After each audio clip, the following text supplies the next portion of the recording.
après avoir vu la nutrition des végétaux, on va voir un petit peu la différence entre la nutrition animale et la nutrition végétale.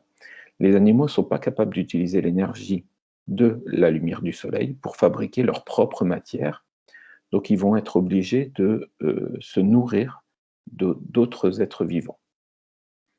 Alors pour les modes alimentaires, on a vu en classe qu'il y avait plusieurs modes alimentaires en fonction des aliments consommés par l'animal. On peut avoir par exemple des carnivores. Alors le groupe des carnivores, c'est des animaux qui mangent d'autres animaux. Les herbivores, ce sont des animaux qui se nourrissent de végétaux essentiellement. Les omnivores, donc ce sont des organismes, des animaux qui vont se nourrir et de végétaux et d'animaux. L'homme fait partie des omnivores. Ensuite, on peut utiliser des termes qui sont un petit peu plus précis dans le mode d'alimentation. Par exemple, les frugivores, ce sont des animaux qui vont consommer des fruits, des granivores qui vont se nourrir de graines, les piscivores qui vont se nourrir de poissons, etc. etc. Alors, sur cette image, en fait, on va voir deux individus, deux organismes animaux qui vont se nourrir. Le premier, c'est l'escargot qui va se nourrir de la salade. Donc, il va récupérer de la matière organique d'origine végétale, plus de l'eau. Et grâce à ces deux éléments de sa nourriture, il va pouvoir se construire, il va pouvoir, par exemple, grandir. À droite, vous avez la pie qui va se nourrir, elle, de l'escargot. Et l'escargot, c'est un animal, donc elle va consommer de la matière organique animale, plus de l'eau, et c'est ce qui va lui permettre de construire sa propre matière organique. Alors ici, on va étudier un petit graphique qui va montrer que la consommation ou la nutrition va jouer sur la croissance de l'individu. Ici, c'est un graphique sur la croissance d'un veau les premiers mois de sa vie, donc de 0 jusqu'à 6 mois. On va commencer par la première valeur de ce graphique. On voit qu'à sa naissance, le veau, il pèse 50 kg. Donc la masse du veau est de 50 kg. Avec le temps, donc si on arrive à un âge de 2 mois, on va voir qu'il a doublé sa masse et qu'il va passer de 50 à 100 kg. Donc la courbe ici, elle est au niveau de 100 kg. Si on regarde à 4 mois, on se trouve entre 100 et 200, au beau milieu de 100 et 200. Donc ici, on est à 150 kg.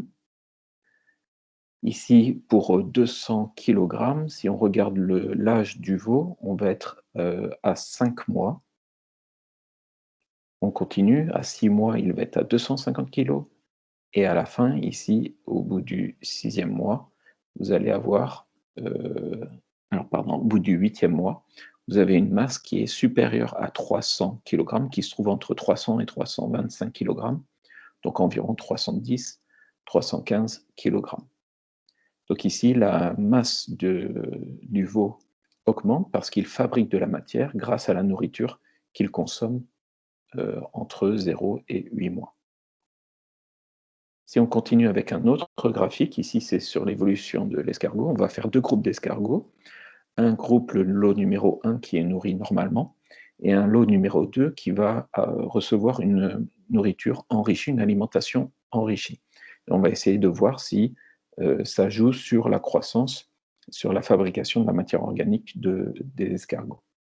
Donc on va commencer par la première, ici on est sur la première indication, donc on est sur les deux groupes avec une même masse en grammes, on est à environ 5 grammes au bout du premier mois.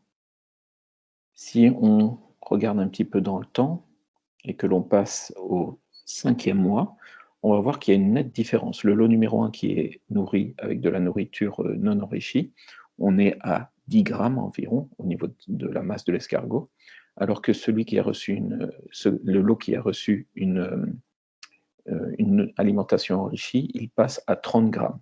Donc ici, vous avez la masse qui est multipliée par 3. L'écart va encore être plus important après 10 mois. Donc ici, on est sur des valeurs à 10 mois.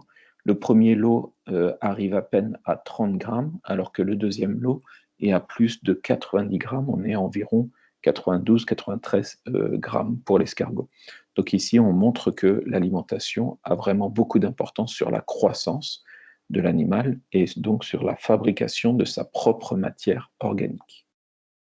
Donc voilà pour le chapitre sur la nutrition végétale et animale. Je vous souhaite une bonne semaine.